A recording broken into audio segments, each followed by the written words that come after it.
A few weeks ago, I found a line in the Gnostic texts that stopped me mid-page. Divine wisdom, there, doesn't sit at the center of the system. She's at the edge, the point furthest from the source. It took me a while to understand why that bothered me so much. There's a stage that comes before any word we use to ask for something, and I'd never heard anyone name it. If you've prayed, affirmed, asked with real discipline, and felt like nothing came back, wait until you understand what that position at the edge reveals about where the answer actually lives. It's not where most people look. What word do you say before you ask? And why does it never seem to come back in the same language as your request? To understand that, I need to go back to a passage I reread 3 times in a row without knowing yet why. There's a kind of silence that comes before any ritual word. It's not the absence of sound. It's the moment when the water is still moving and hasn't turned into a mirror yet. The moment when you can feel an answer arriving, but it doesn't have a shape yet. In the Egyptian temples, that moment had a function. Before any proclamation was spoken aloud, there was the silent record, measuring, marking, filing away. A scribe bent over papyrus, not saying a word. The speech came after, almost as a formality, as if what mattered had already happened before any sound was made. This same pattern shows up in places that shouldn't have any connection to each other. An Egyptian text about the mind as light, a set of Gnostic manuscripts about where divine wisdom is actually positioned, a Kabbalistic tradition that names the instant before form. 3 traditions, 3 eras, none copying the other, and all of them saying, in different vocabularies, the same thing. The answer arrives before the word you use to ask. This isn't a surface coincidence, the kind explained by direct cultural influence. Different geographies, different centuries, different languages, arriving at the same structure by paths that never cross. Meanwhile, outside these texts, the daily life of the person practicing is something else. It's repeating a manifestation script before bed, whispered so it doesn't wake whoever's next to you. It's the doubt that lingers after Amen. It's the phone open to a list of affirmations at 1 in the morning, feeling like something's missing and not knowing how to name it. Nobody films that silence. Nobody posts that gap between asking and feeling nothing come back. It happens before any camera turns on, in the dark bedroom, in the prayer that doesn't end in revelation, in the held breath, waiting for a sign that doesn't come. I didn't know any of this when I started looking. I just knew I kept going back to the same passage in the Corpus Hermeticum, rereading the same line, trying to understand why it wouldn't leave me alone. It was only after weeks in that loop that I understood. I was reading the right text the wrong way, looking for an explanation where I should have been looking for a position. That sounds like a small detail. It isn't. Explanation and position call for completely different readings of the same paragraph. The most reasonable expectation is that if a figure of divine wisdom exists in any spiritual system, you'd expect to find her at the center, at the heart of the system, the source closest to authority. That's what I expected to find when I went looking for Sophia in the Gnostic texts. I pictured a throne, a seat of command, something close to what the word divine usually suggests. That's not what's there. In the Nag Hammadi manuscripts, buried in a clay jar in Egypt, found only in 1945, there's the Apocryphon of John. And in it, Sophia isn't the center of the Pleroma. She's the last aeon emanated, the youngest, the furthest from the core, positioned exactly at the edge. I thought that was a minor detail, until I understood what it implies. If she's at the edge, she's the aeon closest to the silence that exists before any emanation, before any word is spoken. It's not that Sophia doesn't speak. It's that the substance of her answer isn't the same substance as the question. And this is where I recognize the pain that brought most of you to this video.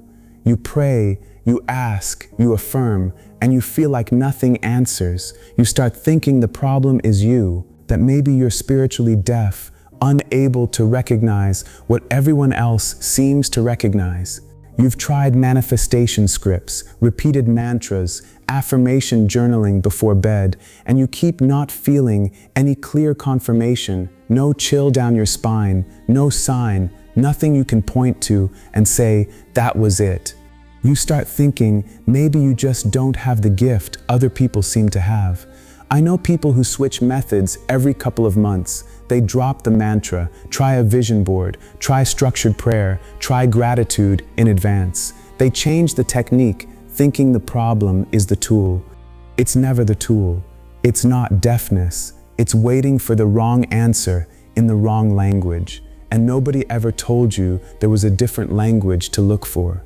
I spent a good deal of time thinking the problem was technical too. Switching methods, adjusting the time of day, adjusting the word, the problem was never there. Most people who try to manifest, pray, or practice Hermeticism have never heard of the Nous clench, and until you see it, more effort is only going to make things worse. In the first treatise of the Corpus Hermeticum, the Poimandres, the divine mind appears as light that exists before the word, not after. Every serious Hermetic tradition, from that same text all the way to Bardon's foundational silence practice, teaches the same order: stillness first, word after. Most practitioners do the opposite without realizing it. The moment desire arises, your eyes strain to force an image, your breath shortens, and your mind starts checking itself over and over. Is it working yet? That reflex has a name: the Nous clench. It isn't three separate problems: difficulty visualizing, doubt, restlessness. It's a single pattern, closing your own signal before it can open. If you've practiced for years and still feel like you're circling the same spot, it's very likely why. Stay until the end of this video and check the link in the description. What I'm about to show you is there, waiting. The question of why praying, asking, or affirming doesn't seem to bring an answer has a reasonably clear explanation now. In the first treatise of the Corpus Hermeticum, the Poimandres, the mind presents itself this way: that light prior to the watery nature that appeared out of darkness. Brian Copenhaver translates that exact order in the Standard Cambridge edition, the same one any serious researcher of Hermeticism consults first. First, the light recognizes itself, then the word acts. That closes part of the question, but closing it reveals something that was implicit from the start. If the mind exists before any word, and Sophia occupies the position closest to that before, asking her for an answer made of words is asking the light to turn back into darkness. The question isn't, why don't I get an answer anymore? It's gotten bigger than that. What does it mean to recognize an answer that isn't made of the same substance as the request? How do you learn to hear something that doesn't arrive as a sentence? Because if this is true, the entire vocabulary the popular manifestation culture uses, sign, confirmation, coincidence that proves it worked, might be training exactly the wrong person to look for exactly the wrong thing. That's not a small mistake. It's the whole vocabulary pointing in the opposite direction from the very text it claims as its source. When I opened this video asking what word you say before you ask, you probably heard it as a reflective opener, a question before the real content. It wasn't. That question was the entire thesis. I just didn't have the vocabulary yet to say it properly in that moment. It took the rest of this whole investigation for me to be able to formulate what I could only ask back then. The word you say before you ask isn't about picking the right affirmation. It's about what happens in the stage before any word, the stage the Nous occupies in the Corpus Hermeticum, that Sophia occupies at the edge of the Pleroma, that Chokmah occupies in Kabbalah as the flash before form. Three traditions, three vocabularies, pointing at the same instant. Men I need the dead to the mamd, aguada comsidenstement pemens. And that's exactly the instant the second half of this video is going to enter. Because most people who practice manifestation never got close to it, and it's not for lack of effort. It's because nobody told them there was an instant to get close to. All the effort was directed at what comes after, the right word, the right ritual, the right frequency of repetition. None of that operates in the stage we're about to examine, and you can't blame anyone for that. Almost no material on manifestation mentions this instant. It stays invisible precisely because it doesn't produce content. It doesn't become a catchphrase, doesn't become a quote. It only produces silence. To understand why this same structure shows up in traditions with no direct contact with each other, I need to go down to where each one was born. In Egypt, in the 2nd or 3rd century after Christ, the scribes who served Thoth had a partner within their own pantheon, Seshat, goddess of record-keeping and measurement. She appears in temple reliefs, holding a notched palm stem, counting the years before any priest opens his mouth. She measured and recorded before any ritual proclamation was spoken aloud. The silence of the record came first. The ritual speech came after. Thoth is the god of the word, of the verb that commands. Seshat works alongside him, but before him in the timing of the rite. It's not a hierarchy of importance, it's a hierarchy of sequence. It's the same logic, without ever naming Seshat, that reappears in the Poimandres. The light recognizes itself before the word acts to order creation. 1 or 2 centuries later, the texts we now call Nag Hammadi, among them the Apocryphon of John from the 3rd or 4th century, describe Sophia as the youngest aeon of the Pleroma. It's not the same text, it's not the same community, but it's the same architecture. There's what's closest to the speech that creates, and there's what's closest to the silence before it. More than 1,500 years later, in the 1930s, Dion Fortune systematizes Western Kabbalah. She came out of the Golden Dawn, wrote at night, between one psychological analysis consultation and the next. It's not an ancient text, it's a modern reading, and I need to be transparent about that. She describes Chokmah, the 2nd Sephira, as the first flash of creative insight, not the articulated understanding which would come after in the next Sephira, the pre-verbal seed before any form. And there's an even older proverb, one most people have heard without noticing what it says. Wisdom has built her house, she has hewn her 7 pillars. Notice the tense. The house is already built. Wisdom is already formed before any verbal invitation is ever made to her. That proverb is Hebrew, older than the Poimandres, older than Nag Hammadi, and it already carries the same grammar. The finished work comes first. The invitation comes after. Nobody had to coordinate that with anyone else. 3 traditions, 3 eras, no direct contact between them, and all of them drawing the same map. There's a structural position prior to speech, and wisdom, Sophia, Seshat, Chokmah, occupies exactly that position. I noticed this when I sketched the 3 side by side on paper just to check I wasn't forcing the comparison. I wasn't. The map repeats itself on its own. Here's what nobody's connecting. If 3 traditions with no contact between them describe the same architecture, there are 2 legitimate ways to interpret that convergence, and they don't agree with each other. The first comes from Carl Jung, working alongside Wolfgang Pauli, a Nobel laureate physicist. This is documented collaboration, not a loose analogy. They exchanged letters for years, discussing synchronicity and the collective unconscious side by side with quantum mechanics. The 2 of them proposed the unus mundus, a single world, a layer prior to the split between psyche and matter, prior to the division between the one who speaks and what is spoken. In this reading, the full silence the traditions describe is psychological. It's the mind recognizing its own structure before fragmenting it into language. It's not contact with anything outside the mind. The second reading comes from the traditions we've been following ourselves.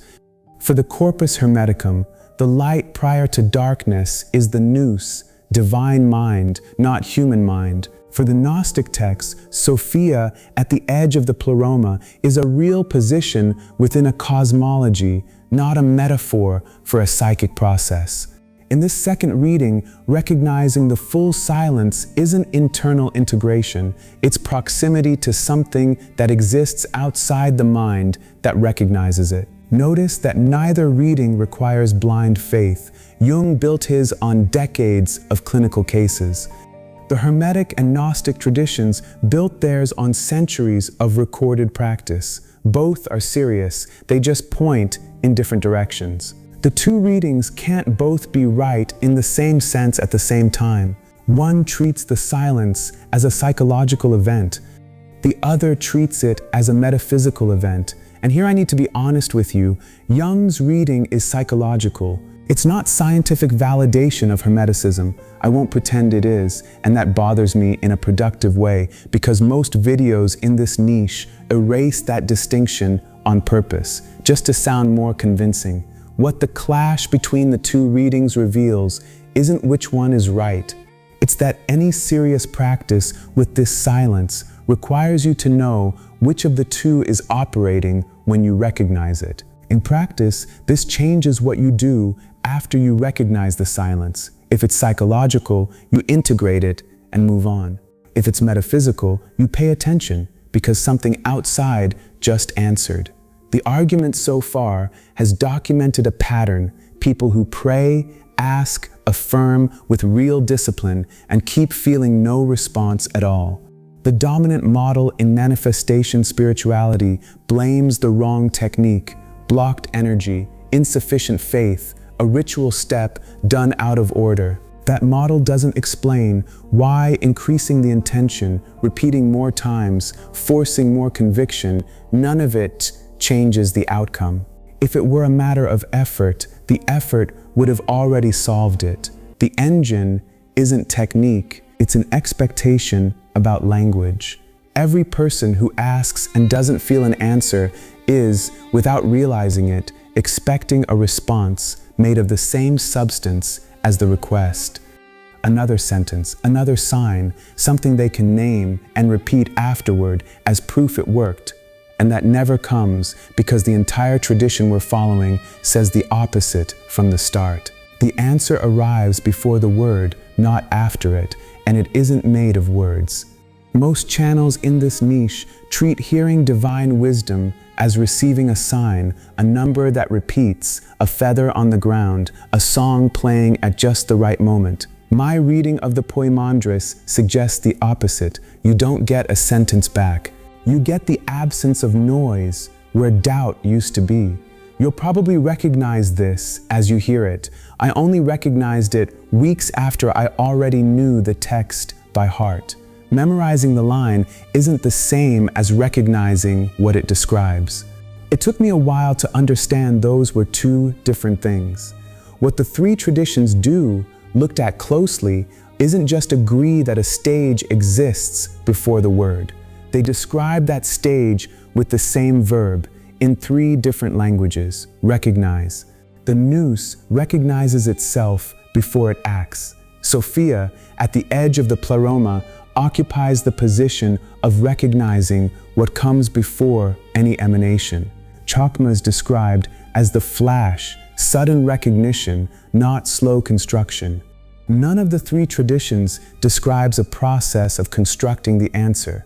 All three describe a process of recognizing something that was already there before the question existed. That changes the verb of the entire practice. It's not generate silence.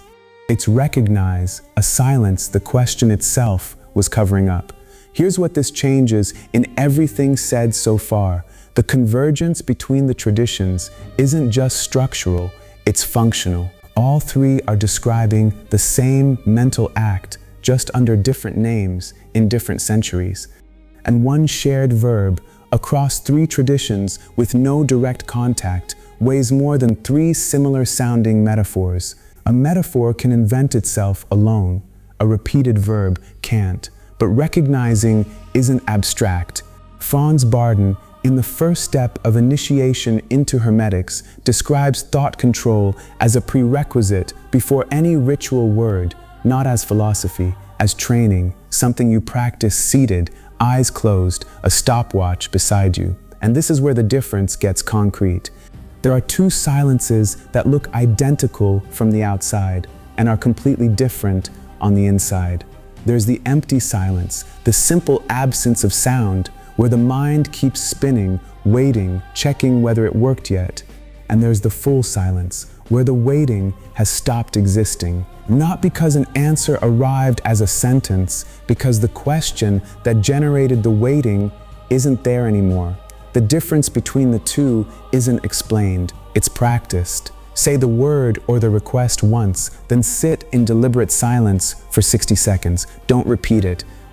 Don't force a new sentence. Don't check whether it worked. Just observe which of the two silences shows up, whether the mind is still spinning or whether it simply stopped.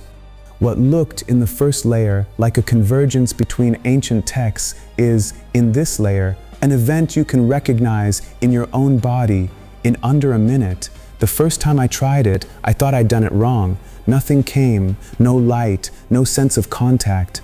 It was only afterward that I understood nothing coming was exactly the point. The light is prior to the watery nature that appeared out of darkness. Sophia is at the edge, not the center. Chokmah is the flash before form, 3 images, one single pattern. The pattern isn't outside you.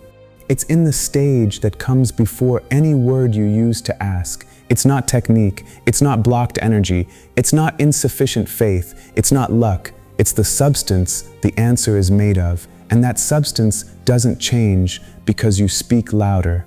Here's what the whole argument implies. At the level of first principles, light prior to darkness and silence, that answers aren't two similar ideas.